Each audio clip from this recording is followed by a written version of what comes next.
తెలంగాణ రాష్ట్రంలో కాంగ్రెస్ పార్టీ అధికారంలోకి వచ్చిన తర్వాత ప్రజలు అనేక కష్టాలు అనుభవిస్తున్నారు.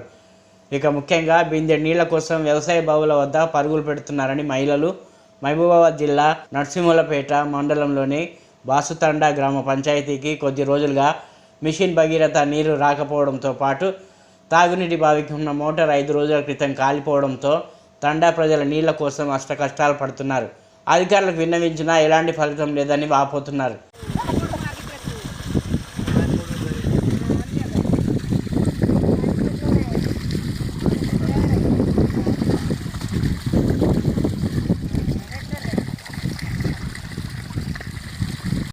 మాకు ఎట్లాగ లేదు, నీళ్ళు మాకు తాగడానికి లేదు, బట్టలు ఉతికడానికి లేదు, ఇట్లా కడగాలంటే లేదు. రేపు పండుగ కదా, మేము ఎక్కడి నుంచి తేలే నీళ్ళు అసలు నీళ్ళు లేదు. వరికి వచ్చినాం కరుపుని పోయినాం. ఇప్పుడు నీళ్ళు ఎండలో నీళ్ళు తెస్తున్నాం.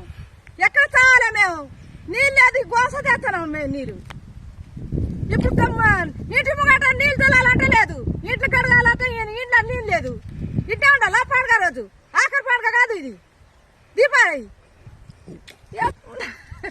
ఆకలి అవుతుంది పొద్దు దాకా, మేము అన్నం తినలేదు ఇప్పుడు దాకా.